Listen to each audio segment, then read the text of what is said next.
नमस्कार दोस्तों, मैं आपका अपना मुकेश गोयल यूट्यूब चैनल भक्ति 24 आवर पर आप सबका स्वागत करता हूँ। आजकल हमारे यहाँ जिधर निगाह डालो यानी जिधर नज़र डालो उधर ही कथावाचक हमको मिल जाते हैं। जैसे कि हर घर में कथावाचक पैदा हो रहा है। पहले कथावाचक बनने के लिए बड़ी तपस्या करनी पड़ती थी। यानी अगर आप जेंट्स हैं तो आपको पूरी दीक्षा शिक्षा लेनी पड़ती थी किसी गुरु के यहाँ। अगर आप साध्वी हैं तो आपको तपस्या लेनी पड़ती थी वर्षों तक किसी न किसी गुरु के सानिध्य में रहकर। पर आजकल तो कथावाचक के नाम पर धंधा चल रहा है। धंधा इसलिए बोल रहा हूँ कि उन्होंने व्यवसाय बना रखा है, लोगों को बेवकूफ बना रहे हैं। मैं अब आपको अपने शास्त्रों के अनुसार समझाता हूँ। जैसे कि शास्त्रों में लिखा गया है, तपस्वी वो ही जो बन सकता है जो गृहस्थ आश्रम में ना रहा हो, यानी बचपन से जिसने सन्यासी बनने की प्रतिज्ञा ली हो और ब्रह्मचारी हो, वो तपस्या में लीन होके और किसी न किसी गुरु के अंडर यानी गुरु के अंडर में रह के गुरु दीक्षा लेकर उनसे सारी विद्याएं सीखी हो। जैसे कि हमारे यहाँ बड़े बड़े महान संत हुए हैं जिन्होंने कहीं ना कहीं से दीक्षा ली और संत बने। हमारे यहाँ साध्वी हैं काफी जिन्होंने किसी न किसी गुरु से दीक्षा ली। आजकल कुछ कथावाचक वेद व्यास की गद्दी पर बैठकर यानी पीठ की गद्दी, वेद व्यास जी की जो पीठ है उनकी गद्दी पर बैठकर कथावाचक करते हैं और उसी गद्दी पर बैठकर दूसरे धर्मों के बारे में व्याख्यान करते हैं। इसकी आपको किसने इजाजत दी? पहले तो हम आपसे ये पूछना चाहते हैं, क्या आपके गुरुओं ने इसकी इजाजत दी या नहीं दी? तो आप कौन होते हैं? जैसे कि चित्रलेखा जी के बारे में वो कहती हैं सर्व धर्म समान है। अरे भैया, सब धर्म समान है इसका मतलब हमारा धर्म जो 5000 वर्ष पुराना है, जो हम लोग मानते हैं 5000 वर्ष पुराना है, लेकिन वो तो पता नहीं सदियों पुराना है। कुछ लोग उनमें प्रौढ़ हैं, बड़े चतुर हैं, दक्ष हैं, वो प्रवचन की कला सीख जाते हैं, अभिनय करना सीख जाते हैं। तो कोई भी जब तक खुद चलता है ब्रांड के रूप में खुद चले, नहीं तो बढ़िया बढ़िया आइटम ले आते हैं। कोई लड़कियों को कथा वाचिका के रूप में प्रमोट करते हैं, उनको प्रशिक्षण दिया जाता है भाव भंगिमाओं का, रस के अनुरूप अभिव्यक्ति का, अभिनय का। अभिव्यक्ति और अभिनय से सज्जित खूबसूरत से कोई ढूंढे जाते हैं और फिर दूर दूर तक हमारी पहुंच हो जाए।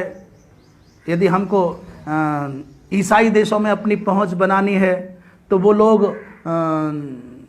उसी लय में, उसी धुन में, उसी विचार से प्रेरित होकर के वैसी नाचेंगे, वैसी गाएंगे, वैसी नचाएंगे, वैसी गवाएंगे, वो करेंगे, जिससे कि हमारी ये ट्यून, हमारी ये धुन वहां तक पहुंच जाए कि हम तुम्हारे प्रेमी हैं। अंग्रेजी देशों में अपनी पहुंच बनाने के लिए अंग्रेजी सीखते हैं। समझ रहे हो ना आप? जो अंग्रेजी बोलते हैं ये बताना चाहते हैं कि हम अंग्रेजी में भी कर सकते हैं, तुम्हारे यहां भी अपना ये मजमा लगा सकते हैं। फिर अंग्रेजी धुन में ही वो भजन संकीर्तन भी करने लग जाएंगे, हो रे रामा चलेगा। और यदि उनको लगता है कि नहीं पैसा वहां तो है ही, परंतु अरब कंट्रीज में बहुत पैसा है, बहुत धन है, तो मौला अली करेंगे। फिर वो कहेंगे नहीं मेरे अंदर से निकलता है, स्वाभाविक निकलता है। अरे भले आदमी हजारों राम कथा कहने के बाद स्वाभाविक रूप से राम नहीं निकल रहा, उसकी जगह अल्लाह निकल रहा है, तो लानत है। तब शर्म आनी चाहिए तुमको।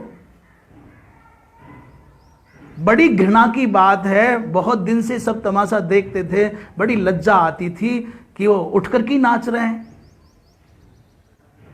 काले कपड़े ओढ़ करके वो अली मौला चल रहा है। अरे तुम कोई भी क्यों ना हो, पर याद रखना ये प्रसिद्धि, ये प्रतिष्ठा पचती नहीं है तो विनाश की ओर ले जाती है, ये पतित बनाती है।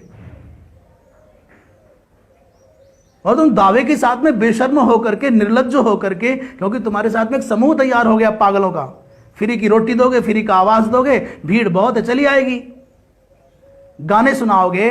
जितने भी निर्लज्ज निकम्मे लोग धर्म के नाम पर, सनातन धर्म के नाम पर, रामकृष्ण के नाम पर ऊंचाइयां पाकर के बौरा गए हैं, उन सबको सावधान हो जाना चाहिए। पाखंड बहुत समय तक चलने वाला नहीं है। वैसे शास्त्रों के अनुसार देवी कौन कहलवा सकता है? 9 वर्ष तक की कन्या दुर्गा शक्ति का प्रतीक मानी जाती है और 10 वर्ष तक की कन्या को सुभद्रा माना जाता है और उससे ऊपर की कन्या को कन्या की तरह देखा जाता है। लेकिन ये शादी करने के बाद भी देवी कहलाती हैं अपने आप को। भाई, आपने इस गद्दी पर बैठने से पहले कुछ प्रण किया था या नहीं किया था जीवन में कि हम तपस्वी जीवन व्यतीत करेंगे या गृहस्थ जीवन व्यतीत करेंगे? नहीं, इन्होंने केवल कथावाचक के अच्छे जो लोगों को संस्कार देता था उसको एक व्यवसाय बना दिया। हमारी भोली वाली जनता को फिल्मी गानों की धुन पर ठुमके लगवाती हैं और भजन कीर्तन के नाम पर फूहड़पना फैलाती हैं। और मैं सावधान करूं, मैं भाई हमारी आवाज जहां तक पहुंचे वहां तक मैं निवेदन करूं, ऐसे जो विकृति फैलाने वाले लोग हैं, जो अरब कंट्रीज के धन की और ललचाई नजरों से देख करके अल्लाह मुल्ला करने वाले लोग हैं, जो सर्वधर्म संभाव की बात करने वाले हैं, उनको मैं भारत की जनता से निवेदन करूं कि भूल करके भी, वो निष्काम हो या सकाम हो, वो राष्ट्र हित में हो या व्यक्ति हित में, ऐसी कोई भी कल्पना करके ऐसे व्यक्ति को अपने यहां आयोजन के लिए नियुक्त मत करना, चुनना नहीं, वर्ण मत करना। इन जैसे लोगों से कथा सुनना भी पाप है। अब बहुत ज्यादा नहीं कह सकते, हो चाहे स्त्री हो चाहे पुरुष हो, कोई क्यों ना हो, पहले तो मर्यादा होनी चाहिए ना। व्यास गद्दी पर कौन बैठे कौन ना बैठे। और सुनो सनातन धर्मियों, आपने शुरू में की उपेक्षा, बड़ा लिया मजा। पहले शेरो शायरी शुरू हुई, बोले सूफी है, बहुत अच्छा है, मर्म है। पहले शेरो शायरी शुरू हुई, फिर गाना बजाना शुरू हुआ, और फिर ये तू चीज बड़ी है, मस्त मस्त हो जाएगा, दमादम मस्त कलंदर हो जाएगा। और तुम निर्लज्ज होकर के श्रोताओं को भी बोल रहे हैं। तुम्हें इतना साहस नहीं हुआ कि उठ के खड़े हो जाओ। ये रामकृष्ण का विचार मंच है, ये रामकृष्ण की कथा है, यहाँ ये अल्लाह मुल्ला कहां से आ गए? जो तुम्हारे राम की कथा में इनकी चर्चा करते हैं, उनको पूछो कि किसकी बात कर रहे हैं वो? उनकी, जिन्होंने हजारों मंदिरों को ध्वस्त करके मीनारें खड़ी कर दी। उनकी जो रोज गाय के रक्त से हाथ सान करके अपनी जीविका चलाते हैं। उनकी जो हिंदुत्व के घातक है, जिन्होंने हजारों वर्षों तक भारतवर्ष की बेटियों को, यहां की बहनों को, यहां की माताओं को, यहां की सनातन मान्यताओं को, यहां के शास्त्रों को, तुम रामचरितमानस का आश्रय लेते हो और यह विचार नहीं करते कि कोई आ गया था जिसने नालंदा के पुस्तकालय को आग लगा दिया। तुम सर्वधर्म संभाव की बात करते हो, नमाज के समय कथा रोकने की बात करते हो, तुम कोई क्यों ना हो। लड़की होने के कारण तुम सहानुभूति अर्जित करना चाहते हो, तुम बेक रहे हो। इसलिए कथा वाचक नहीं, कथा वंचक हो, कथा बेचक हो, आप निर्लज्ज हो।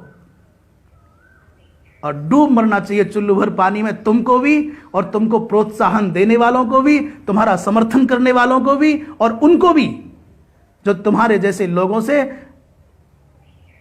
कथा कराते हैं। और उम्मीद करता हूं कि इस तरह के कथावाचकों का संपूर्ण बहिष्कार होना चाहिए। जो लोग इनकी कथा वाचक का प्रबंध करते हैं, उनसे मेरी अपील है कि ये हमारे संस्कारों को, हमारे यूथ को, हमारी गृहिणी माता बहनों को भ्रमित कर रही हैं। कृपया इनका बहिष्कार करो।